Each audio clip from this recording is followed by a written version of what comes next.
Halo Anissa. Halo, Halo, kedengeran. selamat selamat Malam. siang waktu Malam, apa malam ya nih sekarang. untuk waktu Indonesia. Iya, di sana masih siang ya. Betul. Ya, apa Ini kabar nih Anissa? Alhamdulillah baik. Gimana Kak? Apa Kabar kabar? baik, kabar baik. Alhamdulillah. Di sana kondisi COVID gimana? Udah melereda ya? Iya, Alhamdulillah sih kalau di Hongaria tuh sejak sempat disebut juga sebagai negara dengan perkembangan corona yang terendah ya, ketiga di Mhm. se-Eropa, gitu kan. Dan sekarang alhamdulillah kita sudah ada kebijakan pelonggaran dan juga bisa cukup lebih bebas untuk beraktivitas walaupun tetap wajib menggunakan masker di transportasi umum dan juga tempat perbelanjaan. Oh, oke oke. Berarti perkuliahan udah mulai offline ya di sana? Beberapa kampus kebijakannya beda-beda. Memang ada yang sudah mungkin akan merancang offline, tapi memang dalam dalam posisi yang tidak banyak jumlahnya. Jadi di misalnya sekitar 40 masih oke, tapi lebih dari itu mungkin ada yang dibuat online. Ada juga yang masih tetap online untuk mengurangi second wave dari penyebarannya Oh, sendiri juga. oke oke. Oke deh, kalau gitu makasih ya udah mau join. Mungkin sebelumnya perkenalan dulu nih buat yang mungkin yang nonton belum kenal sama Anissa yang follower aku. Silakan Anissa. Oke, perkenalkan teman-teman semua, saya Anissa Ridatul Fatima, dipanggil Nisa, sekarang menempuh jurusan S2 di Corvinus University of Budapest, di Hongaria, di Eropa bagian tengah, gitu. Karena kan kadang banyak yang bingung, Hongaria itu di mana ya, gitu. Tapi kalau Budapest aja, oh yang cantik ya kotanya ya, gitu. So, itu sih, salam kenal, semoga bisa sharing-sharing pada malam hari ini dengan baik kepada teman-teman. Ya, terima kasih Anissa. Ini kita kemarin itu sebenarnya ketemunya di acara trade show gitu ya. Jadi waktu itu Oh, sebenarnya kita uh, sempat kontak, cuman mungkin kamu tuh sebelah mana gitu ya. Ini aku sebelah sini. Terus aku ngelihat kamu di kan kebetulan aku juga uh, alumni PPI ya. Maksudnya aku juga pernah sempat di Rusia Permira gitu kan. Nah, aku sempat lihat kan aku nge-follow akun PPI terus aku ngelihat kok ada kenal gitu kayak kenal kayak aku oh ini yang kemarin kayak pernah lihat gitu terus ke followernya juga di ada stand. followernya gimana Kemarin kita di satu stand ya ketemunya ya satu stand di cuma sebuah. kamu di bagian belakang Nah, aku kalau cuman aku inget tampangnya kan kita bikin TikTok waktu itu bareng-bareng iya jadi gak malu nyangka ya. Kasih lo kayak aku juga seneng bisa apa keep in touch dengan aku manggilnya Kak apa Zelma ya. Lola aja Lola Lola Ya, Lola. Oke, mungkin sekarang kita mulai aja kali ya, karena kalau beasiswa ini biasanya banyak gitu yang dijabarkan gitu. Nah, sebelum mulai nih ke beasiswanya, aku mau tanya nih, kenapa sih Anissa milihnya Hungaria Budapest sebenarnya? Kan kenapa milihnya ke sana gitu? Mungkin cerita dulu sedikit. iya, long story short nih sebenarnya tuh aku mungkin teman-teman yang lain ya juga sebagai scholarship hunter gitu ya. Dulu tuh punya mimpi itu adalah di beberapa negara gitu kan. Salah satunya misalnya dulu mimpinya sih ke UK karena jurusan aku ada lebih banyak ekonomi pembangunan di situ gitu dan di Aussie juga. Cuman gitu ya mungkin rezekinya gitu ya. Ada beberapa kali gagal dan sampai akhirnya salah satu temanku yang dapat beasiswa di Hongari namanya Kak Fitsen gitu ya dan aku baru tahu gitu oh ternyata Hongaria ini punya beasiswa gitu dan mungkin teman-teman di sini juga bisa apa ya bisa memperluas lagi bahwa apa ya pemahamannya kalau beasiswa tuh tidak hanya melulu misalnya dari LPDP atau dari pemerintah sendiri gitu tapi dari pemerintah negara lain. Dan ternyata pas aku kepoin nih beasiswa stipendium Hungaricum Mbak namanya gitu, ternyata cakupan untuk studi S1, S2, S3-nya ada waktu zaman aku dulu. Kemudian ruang lingkup studinya juga banyak, jadi nggak hanya sosial, politik, sains, bahasa. Ternyata pun di situ macam-macam banget yang dapat di sini. Dan universitasnya tadi diverse dan cukup apa ya bisa dibilang juga fully funded. Jadi kenapa enggak tuh mencoba, dan kenapa Budapest kalau mengambil jurusan HI ternyata alhamdulillah ada di situ, dan yang memang lebih cocok HI-nya adalah di kalau HI-nya jurusannya lebih ke ekonomi diplomasi, dan di situ ada di Corvinus. Sementara di wilayah lain misalnya seperti di kota Szeged itu juga ada, tapi lebih ke hukum ekonomi yang belum tidak terlalu aku interest di situ sih. Oh, Dan ya itu begitu. sih. Oke, aku tahu sih Corvinus dulu tuh sempat kan ketika aku kuliah di Rusia, aku tuh ada program exchange gitu. Nah, waktu semester 2 tuh aku tuh dapat sebenarnya exchange-nya di Corvinus, tapi karena ada masalah visa ya waktu itu aku lupa deh. Jadi dibatalin. Nah, aku ikut bulan depan bukan semester depannya lagi tuh dapetnya di Praha. Jadi nggak jadi deh ke Corvinus. Tapi sempat main belum ke Budapest? Kan udah sering Udah dua traveling kali. juga nih. Udah 2 kali waktu kuliah di Praha, aku sempat traveling pertama kali ke Budapest kan. Nah, yang terakhir tuh yang kemarin, yang trade show kemarin 2 kali ke sana. Oh iya ya. Ya, jadi Budapest tuh juga akhirnya aku kepoin gitu kan. Kenapa ya? Kan di motivation letter kan juga harus ada ya. Kenapa memilih negara ini gitu kan, dan kota ini. Cantik juga ya ketika kepoin gitu kan Budapest gitu. Terus emang lokasinya juga strategis gitu kan. Kalau Benar. teman-teman tetap mau ikut dance, ikut apapun, mobilisasinya juga bisa banget. Kayak kalau tuh kan juga bisa tuh kemarin main.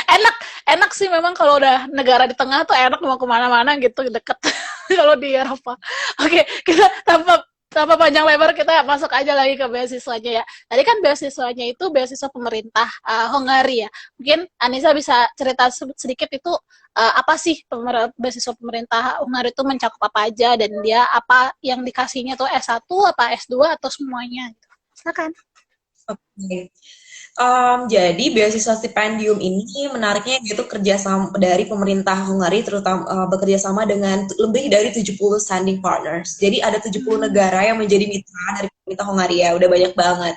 Bahkan kayak dari Jepang, kemudian dari beberapa negara Latin Amerika itu juga bekerja sama gitu dengan pemerintah Hungari ini.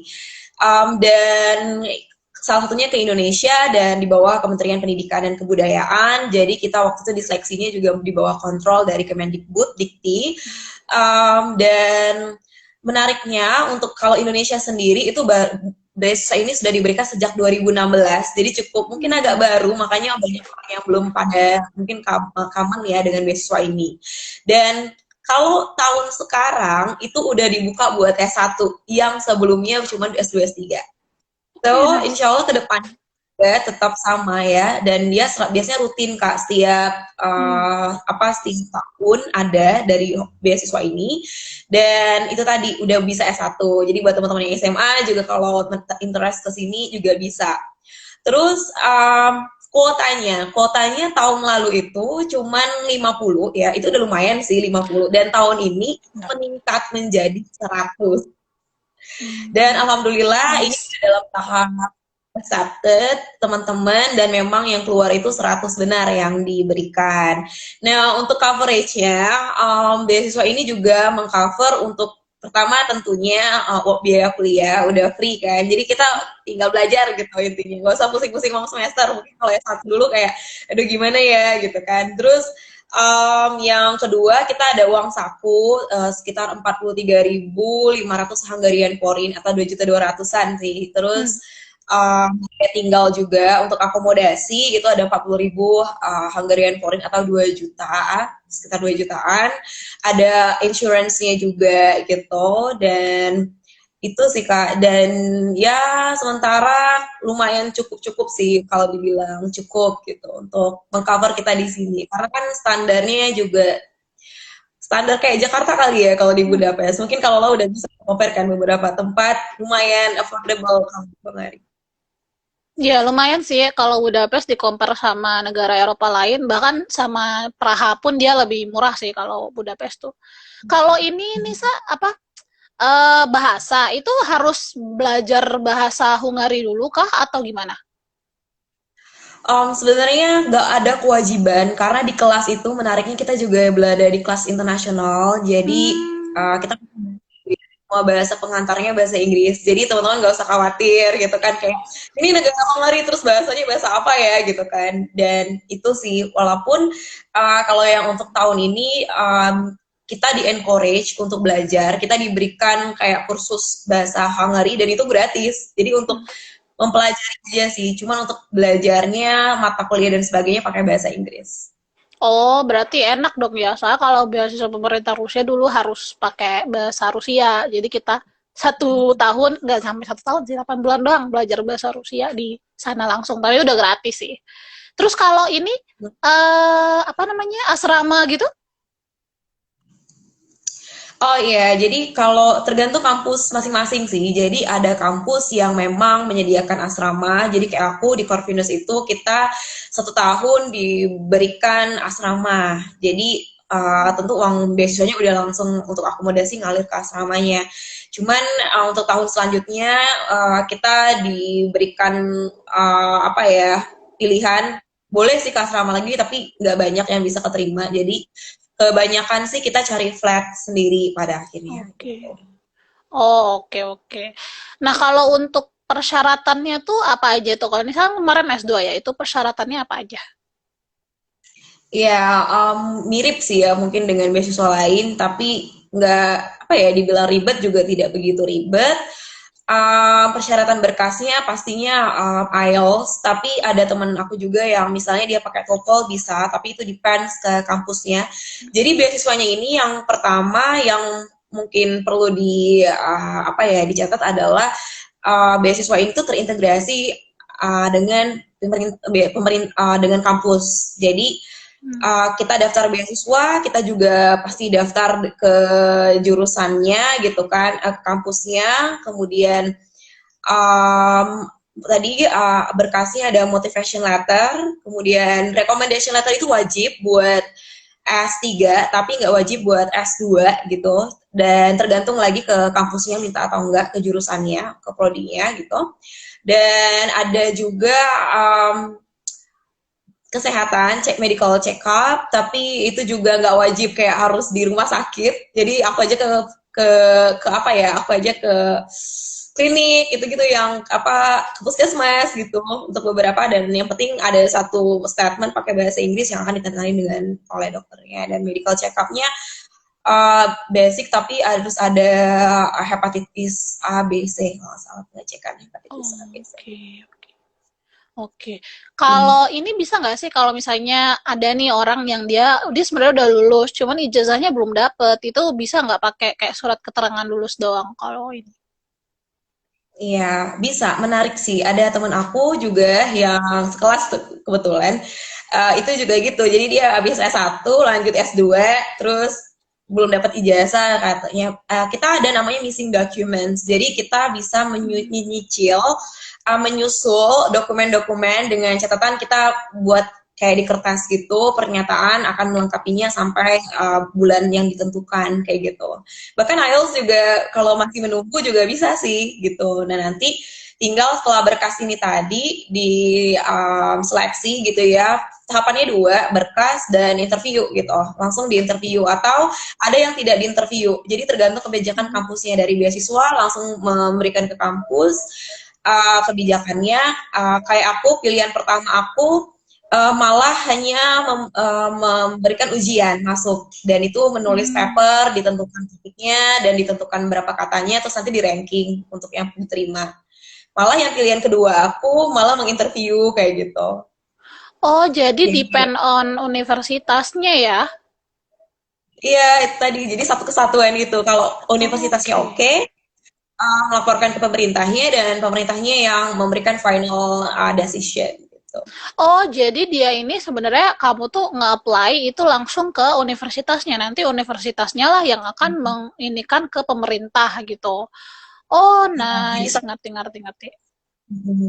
Ngerti. Soalnya kalau kalau Rusia kebalikan sih, cuman tetap apa decision making yang terakhir sih tetap universitas, cuman kita apply-nya itu ke pemerintah gitu. Jadi kebalik. Jadi nanti pemerintah yang ngasih ke ininya universitas yang kita pilih. Nah, gitu. Gitu Oh, sih. iya sih. Nah, itu interviewnya waktu itu berarti online dong ya? Iya, betul. Kalau aku Hmm. sih nggak begitu lama ya, tapi teman-teman katanya juga sekitar 30 menitan dan intinya semuanya based on tadi apa motivation, ada juga study plan kalau misalnya diminta juga dari kampusnya dan ya se-15 sampai 30 menit. Oke, oke. Cuma Berarti itu anyway ini beasiswanya ini mulai kita dibuka untuk mendaftar itu kapan itu nih? Sebulan apa? biasanya nih aku pantengin kan patternnya kayak gimana di tahun aku di 2019 ya, 2019 itu sekitar 15 Januari tanggalnya dan kemarin kalau nggak salah sama 15 Januari juga Hmm, gitu. Jadi mungkin teman-teman bisa yang nanti mau mencoba di awal tahun memang banyak banget ya Kak suka buka banyak. beasiswa dan salah satunya ya. Nah, itu dari setelah kita ngumpulin, maksudnya setelah wawancara juga, nah itu decision making yang terakhir itu berapa lama sih keluarnya gitu ke pengumuman kalau kamu tuh diterima akhirnya untuk pemerintah Rusia, pemerintah Hungari. Misalnya Januari semuanya itu ada di buku panduan juga dan nanti juga teman-teman bisa searching ke studyinhungary.hu itu websitenya dan kemudian di situ tuh udah ada banyak informasi baik kayak living cost-nya, kayak biaya pendaftaran dan sebagainya kalau misalnya nggak pakai beasiswa dan ada kolom untuk stipendium Hungary Cup ini sendiri dan juga ada bookletnya, ada buku panduannya dari awal ketika kita ingin daftar dan itu tuh banyak sih informasi juga cukup komprehensif bahkan yang kayak alur pendaftarannya tuh juga ada di situ. Nah di alur ini biasanya 15 Januari itu pembukaan, biasanya sampai Februari Maretan itu baru pengumuman berkasnya, misalnya nanti baru interview itu sekitar bulan April ya, kalau nggak salah ya April, bulan April, Mei, Juni itu udah pengumuman dari kampusnya, misalnya diterima atau enggak gitu, dan nanti tinggal dari pemberi beasiswanya, dari website, dari email dari yang pihak beasiswa foundation. Nah, namanya Tempus Public Foundation di beasiswa stipendium ini. Dan pihak Tempus Public Foundation inilah yang memberikan informasi juga bahwa akan diproses hasil yang sudah diberikan di kampus ini. Biasanya Juli sudah ada pengumuman apakah keterima atau enggak, Agustus tinggal siap-siap buat berangkat dan September bisa kuliah. Oh, oke, Gitu. oke, lumayan lumayan lama ya prosesnya. Nah, itu kan berarti kamu bilang tadi ada pilihan satu dan dua. Emang pilihannya tuh ada berapa sih? Iya, kalau nggak salah sih 1 sampai 3 ya. Atau 1 sampai 2 deh mungkin nanti bisa dicek lagi.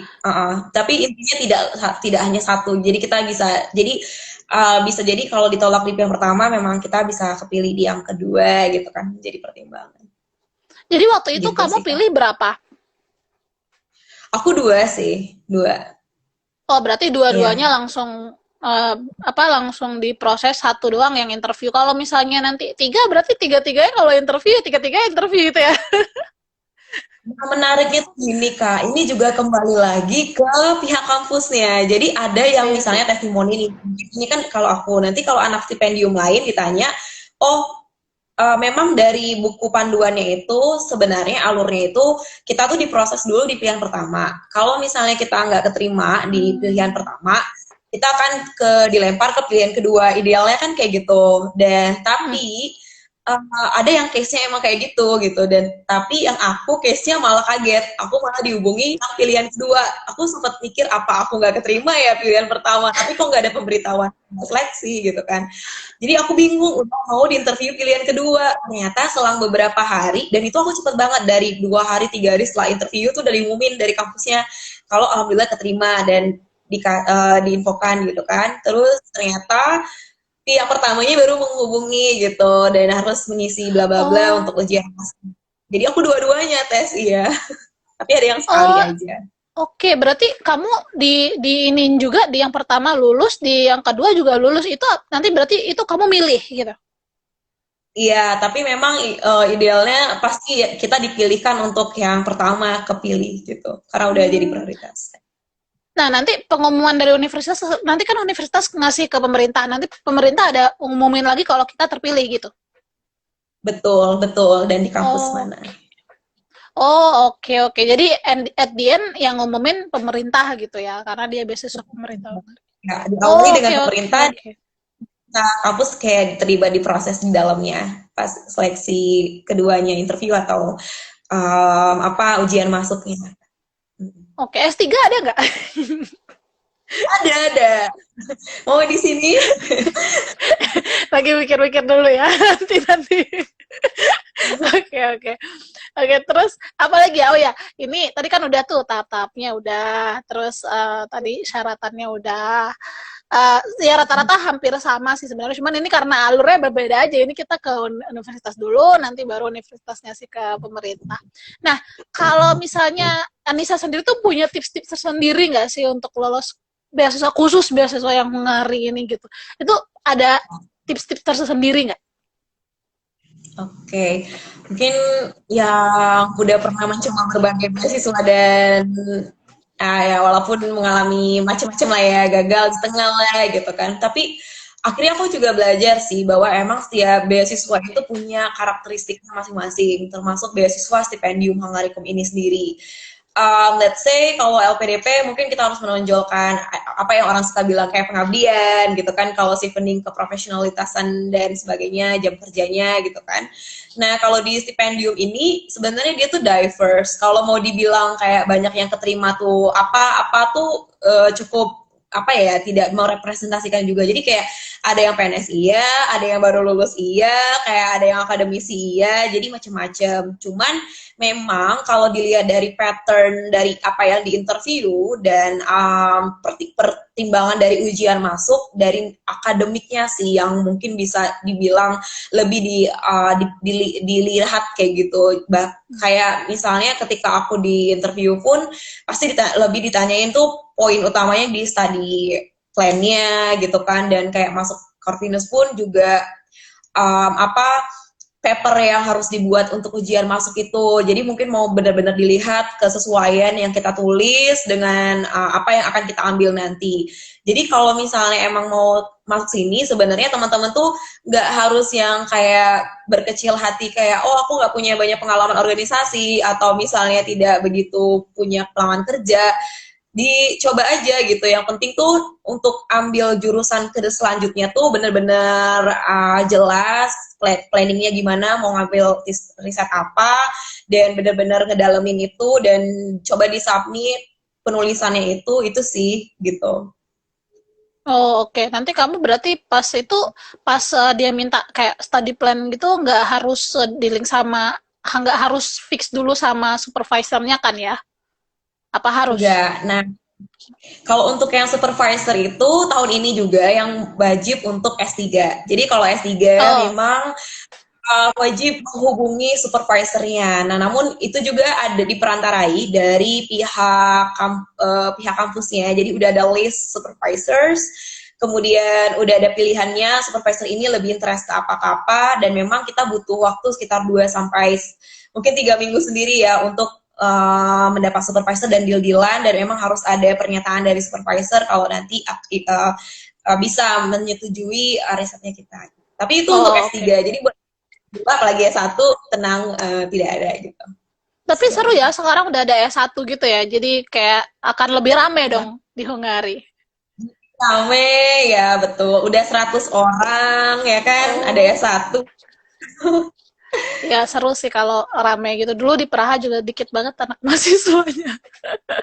Oh iya. Kayaknya lebih ramean Budapest deh. Pasti ya, lebih ramean Budapest kayaknya. Budapest itu sendiri dari sekitar kayak sekarang aja, misalnya jumlah mahasiswa yang pelajar yang ada di Hongari itu kan misalnya sekitar 112 orang.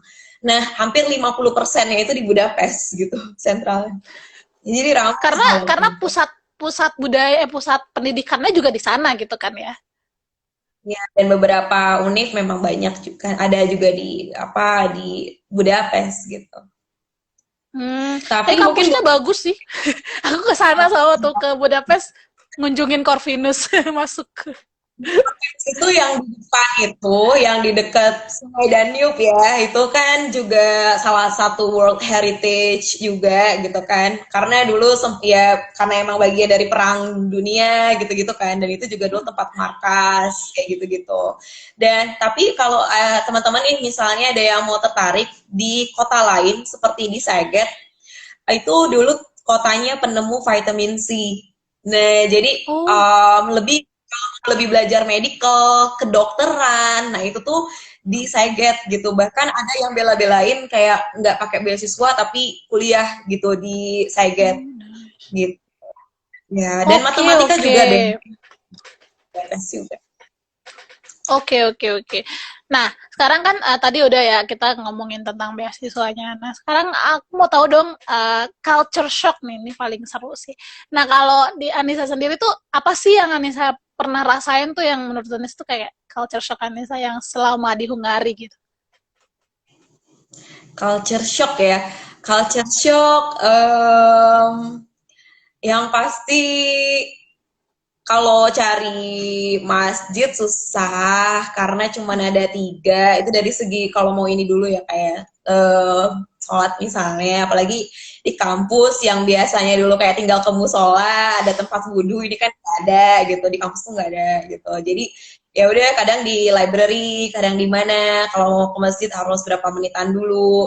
Terus kalau makan juga kan, ya ini nggak hanya di Hongari sih, tapi memang terjadi juga karena kan kita minoritas nih Muslim di Hongari itu cuma 8% dan dikit kan gitu, dan tentunya makanan-makanan halal tuh nggak banyak juga. Kadang kalau pun udah beli yang vegetables, kadang kan teman tuh bilang nih itu kan mengandung ini juga, tapi misalnya minyak babi atau apa kan mungkin bagi kita yang Muslim kan jadi memang agak cukup ini ya Kak, Ya.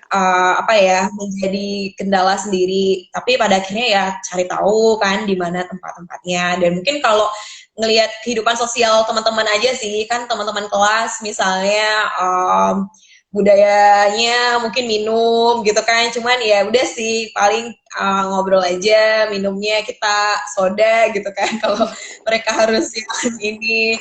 Terus ya apalagi ya paling kalau dan tapi yang aku apa amazed juga karena mereka tahu aku berhijab tuh, mereka tahu kok gitu, walaupun mereka kalau ketemu harus cipika-cipiki gitu, tapi kalau ke aku tuh malah pas aku coba nyodorin tangan gitu kan, karena aku ya aku berusaha menghargai mereka juga gitu, terus mereka kayak gini gitu, oh iya ya makasih ya gitu. Gitu. Dan Oke.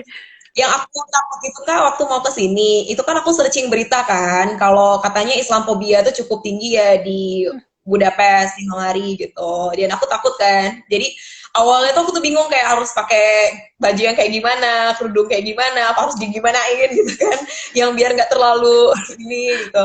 Tapi ternyata coba-coba aja, alhamdulillah fine-fine aja gitu. Bahkan ada anak kecil pakai bahasa Inggris nanyain kayak, can I help you? Waktu aku bawa-bawa barang kayak gitu mau pindah. Jadi first impression aku seneng sih. Alhamdulillah tidak ada diskriminasi yang begitu berarti sih, walaupun beda perbedaan yang ada gitu. Kalau perlakuan teman-temannya juga nggak ada yang ini ya, maksudnya ya biasa aja gitu ya. Iya, iya, alhamdulillah sih. Mungkin karena budaya orang di sini juga kan individualistik ya bisa dibilang. Maksudnya ya udah sih, mereka mungkin aneh kadang kayak kalau di dalam transportasi umum tuh kan, kalau apalagi di depan orang tua ya, ibu-ibu, mbah-mbah gitu kan. Kalau ngeliat tuh kadang tuh diginiin kan, aku dipelototin kayaknya dari bawah sampai atas tuh diliatin gitu kan. Awalnya tuh kayak agak risih sih, kayak kenapa waktu aku tuh di hate gitu kan, di segitunya gitu. Tapi lama-lama kayak ya udah sih enjoy aja, kayak kalau di transportasi ya udah lihat HP atau apa, walaupun mereka kadang ngeliatin, pada akhirnya ya santai aja selagi kayak nggak ada physically gitu ya, kayak kayak tadi lemparan tak kekerasan, alhamdulillah nggak ada gitu. Iya sih, Baik. kalau ya ngomong-ngomong tentang apa namanya, kalau Islamofobia sih, ya selama aku di sana sih nggak pernah ngerasa yang kayak gitu-gitu banget ya. Jadi iya, apalagi di Rusia juga ya orangnya karena terlalu cuek ya, maksudnya orangnya terlalu cuek terus ya udahlah hidup-hidup lu gitu. Kalau di Rusia mah bodo amat. Iya, sama. Tapi kalau Ya, aku seneng sih ngobrol sama Kak Lola, jadi kayak sama-sama apa ya, akhirnya kayak menyimpulkan gitu kan, bahwa nggak aku sendiri iya. kok yang merasa gitu. Ternyata Kak Lola yang juga ke Budapest ataupun di Rusia gitu kan, juga dengan kerudungnya bisa traveling juga gitu kan, dan alhamdulillah aman-aman aja sih gitu. Iya, mana-mana aja sih. Paling ya kalau misalnya kayak orang ngelihat gitu, itu ya biasa sih. Kalau di Rusia juga biasa, tuh makanya aku udah cuek aja sih. Jadi kayak misalnya ya udah kan Iya. dia juga nggak nyakitin atau apa. Tapi kalau misalnya Eropa Eropa Timur kalau misalnya kayak yang Praha atau Budapest sih menurut aku orangnya masih ramah ya. Maksudnya kayak masih ada yang mau nolongin, masih ada yang kayak senyumin gitu. Kalau Rusia mah jarang. Karena Oh dia gitu. terlalu individu. Jadi lu hidup lu sendiri. Tapi itu juga yang sama nggak sih Kak? Jadi kita tuh kalau mungkin di Indonesia, aku bukan kayak mengkaget dan bilang kayak di Indonesia tuh tidak lebih baik gitu ya dalam konteks yang tentang respect ke orang gitu ya. Cuman kan kalau di sini tuh, kalaupun mereka merasa aneh ke kita ya udah diem aja terus main HP gitu kan. Tapi kalau mungkin kalau di Indo belum tentu kita tuh bisa setegar itu karena kayak bisa aja dibilangin di depannya, lihat tuh itu tuh gitu gitu misalkan diomongin ini kan aku kayak jadinya ya udah gitu. Walaupun mungkin ini sih Kak, karena pandemi corona gitu, pernah sih waktu aku join yang kemarin di acara Trade Expo itu, kan Hmm? aku bagi-bagi player kan, Ah, bagi-bagi apa, ya, nah itu ada sih karena emang udah ada isu-isu corona ya masuk di Eropa, walaupun itu belum ada loh, kemarin kan belum belum, belum iya belum happening belum. banget ya. Cuman ada sih yang kayak neriakin waktu aku habis ngasih itu tuh kayak, corona corona kayak gitu. Tapi abis itu mereka senyum sih kayak bercanda-bercanda ketawa gitu. Oke udah sih. Oh iya ya. Itu parah sih waktu aku ke sana juga kayaknya Hungary tuh nggak terlalu maksudnya gini di Indonesia tuh kita udah pakai masker di apa namanya di airport. Nah, waktu gua keluar dari waktu itu transitnya di Qatar ya. Di Qatar itu orang juga belum pakai masker, maksudnya pegawai airportnya juga ya biasa aja gitu. Terus pas nyampe Hungary juga bahkan nggak ada sama sekali kayak gitu kan. Terus ini kayak nggak ada apa-apa aja nih kayaknya. Terus pas pulang dari sana waktu itu aku dari Budapest aku ke Moskow. Jadi aku ada 1 minggu di Moskow. Di Moskow udah pakai masker petugas airport, tapi orang-orang masih biasa. Nah pas pulang dari sana langsung Eropa langsung banyak kan. Serem, untung gue udah pulang. Ya, bener. Terus pernah kejadian gak sih kamu yang aneh gitu di sana? Mesti kayak misalnya aku tuh dulu pernah kalau di Rusia tuh kan karena orang di sana emang tipikalnya adalah orang yang dia tuh jarang senyum ya. Terus dia tuh juga nggak bukan jarang senyum lagi, emang nggak pernah senyum gitu. Terus orangnya suka marah-marah gitu. Jadi sebenarnya bukan marah-marah, cuman karena ya nggak mirip lah kayak kita misalnya ngelihat orang Medan atau orang Batak gitu yang ngomongnya biasa aja sebenarnya tapi kayak marah gitu kan. Nah, aku Iya. tuh dulu pernah masuk ke supermarket terus beli apa gitu terus ngasih uang cash nggak ada kembaliannya terus yang dimarahin aku gitu. Itu pernah kejadian. Tapi gue marahin balik kayak gitu. Maksudnya kalau di Rusia gitu nggak apa-apa lu marahin balik aja kalau misalnya lu nggak merasa bersalah. Nah, pernah nggak sih kejadian yang kayak kayak gitu tuh yang aneh-aneh? Apa ya? Aku nggak sih nggak ada yang kayak sempet Kayak dimarah-marahin gitu. Cuman kalau kalau ini tapi kehidupannya sih yang menurut aku juga beda tipis juga kayak di Jakarta masih ada homeless juga di situ bahkan di beberapa stasiun itu kayak kadang tuh temen aku misalnya kan kita kan kalau mau kemana-mana tuh kan enaknya ada Budapest apa pass monthly pass atau hmm, daily pass gitu kan sistemnya beli tiket gitu. Nah cuman di tempat mesin tiketnya itu teman aku misalnya bayarnya pakai uang cash gitu dan itu tuh ada yang sempat pernah diambil direbut sama homeless atau ya orang ini dan cuma kadang kaget gitu kan kayak misalnya nih aku pertama kali datang kita kan masih bingung nih kayak cara mesen tiket yang bener tuh gimana kalau pakai student card yang biar murah tuh kayak gimana kita ada diskonnya ya buat pelajar jadinya cuma 10.000 ya di sini tuh udah bebas kayak mau jalan-jalan ke mana-mana di Budapest. Nah, itu tuh awalnya kita bingung, terus ada bapak-bapak kayak ngasih tahu. Jadi kita udah seneng tuh kan, udah yang kayak, wih dibantuin dong, kayak gitu. Padahal ternyata abis itu bapaknya langsung kayak gini kan, ya nggak tahu lah ngomong apa, duit, akhirnya takut, dia aja berapa res gitu. Banyak berarti ada di kalau di sana pickpocket juga banyak ya? Pickpocket. Iya, iya sih, bisa dibilang juga hati-hati tetapan after. Tapi memang tergantung kayak karena Budapest juga kan, apalagi yang di sekitaran Budapest Eye, Deak Verenster. Mungkin kalau pernah main ke sana, nah itu emang ya bisa dibilang Karena sama lah intinya lokasi dekat kota. Oh, lokasi turis ya, soalnya ya. ya, Iya, sama sih. Di Praha juga agak rawan. Rusia juga sih. Pokoknya lokasi-lokasi turis lah biasanya pickpocket tuh banyak. sebenarnya sama. Iya, iya. Terus udah kemana aja kamu di sana? Di luar paket. Emang alhamdulillah kan emang ini ya satu apa ya sebuah peluang kalau kita kuliah di Eropa gitu ya teman-teman ya di negara manapun adalah kita bisa traveling walaupun itu ibaratnya bonus lah ya setelah ujian capek-capek belajar alhamdulillah terus nilainya keluar kan mau ngapain gitu. Nah waktu itu aku kan emang udah dalam satu semester. Nah di semester liburan semester pertama itu coba yang deket-deket dulu deh gitu masih coba dulu kayak sekitaran Hungary. Jadi ngetrip lah bareng dua orang teman dari Indonesia. Jadi kita pertama ke Vienna, Austria, terus lanjut lagi ke Praha, terus ke Bratislava, ke Slovakia. Itu liburan yang pertama di semester pertama. Di semester yang kedua itu aku main ke Jerman, ke Berlin karena ada temen juga. Jadi kayak sama-sama dari kampung yang sama, dari Bengkulu.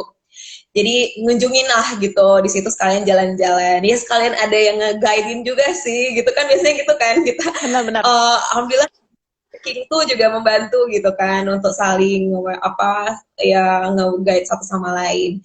Nah emang ada rencana sih mau coba jalan juga cuman ya karena corona walaupun Iya, yes. sekarang dapat teman aku udah coba jalan-jalan kak teman Iya. aku tuh yang di sini tuh udah ada yang lagi di Amsterdam udah ada yang ke Italy plan. Aku masih belum berani, tapi nggak tahu lah ya. Semoga kalau udah cukup aman banget, insya Allah sih gitu.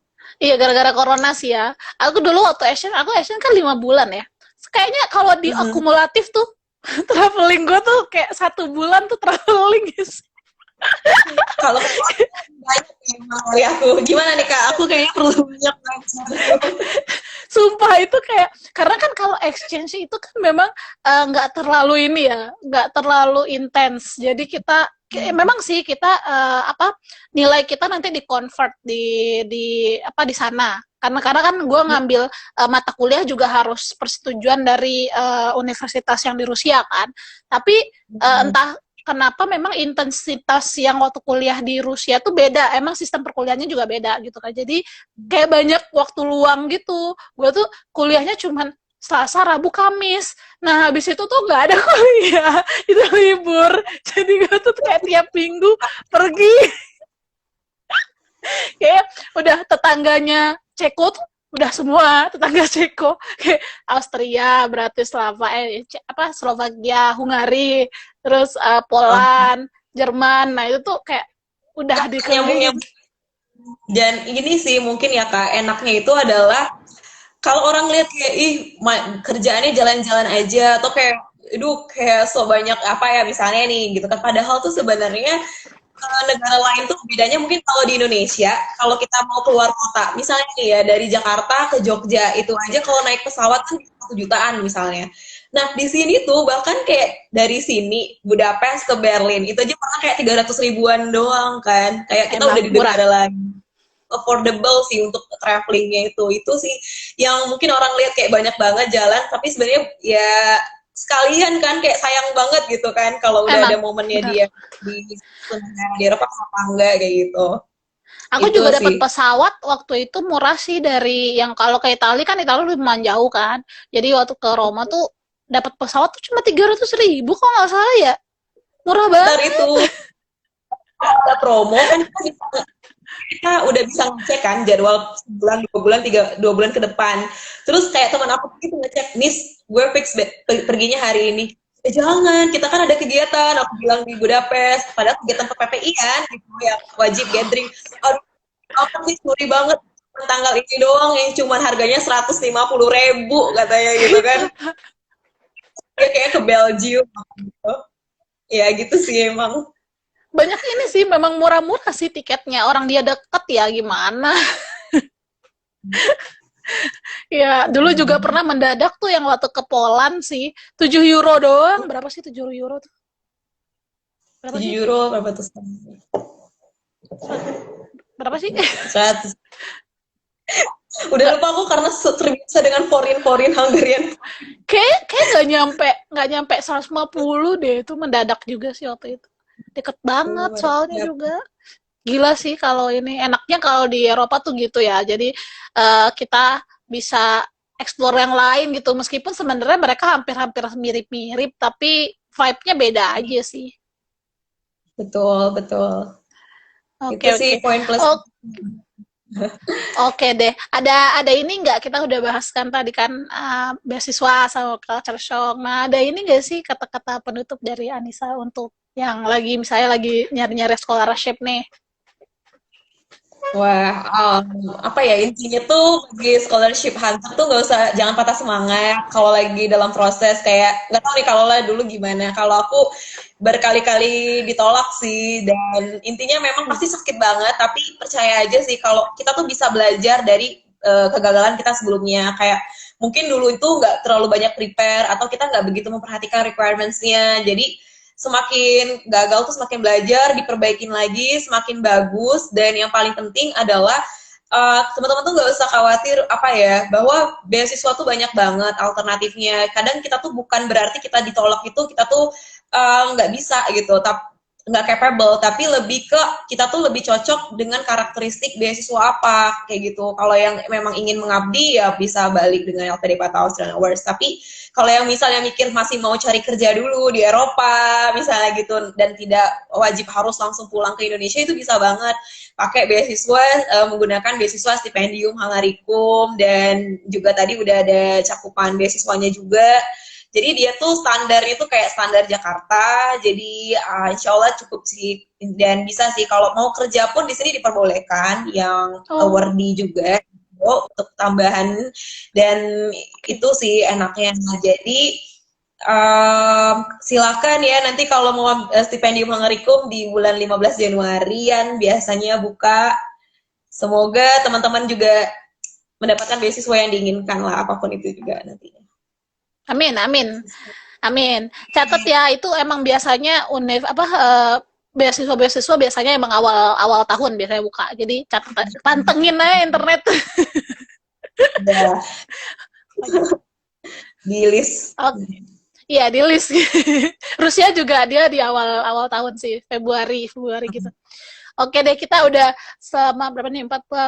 Hampir 45 menit nih kita bicara. Kita udah ngecover semuanya. Mudah-mudahan berguna untuk yang nonton. Terus ini juga nanti akan ada di IGTV. Jadi kalau misalnya yang nggak sempat nonton bisa nonton ulang. Oke, terima kasih banyak nih Anissa udah mau join di Lola and Friend kali ini episode 10. Kapan kamu selesainya kuliah? Insya Allah tahun depan Juli Amin. 2021. Amin. Mohon Amin, doanya amin, teman-teman. amin. Amin dan segera pulang. Pulang ke Jakarta apa ke Bengkulu nanti ini mau berkarir? Mungkin pulang dulu ke Bengkulu sama keluarga, baru nanti buat kerja dan sebagainya. Oke, oke, siap deh ditunggu di Indonesia. Sampai jumpa lagi, sampai ketemu lagi di episode minggu depan masih ada. Pantengin terus. Terus terima kasih sekali lagi terima kasih Anissa udah meluangkan waktu untuk join di sini. Mohon maaf. Mohon maaf kalau jika ada salah dan salah kata atau salah ya salah lah, mohon maaf, mohon dimaafkan. dan, dan sampai jumpa lagi. Makasih ya Nisa. Dadah. Uh, Bye bye. lagi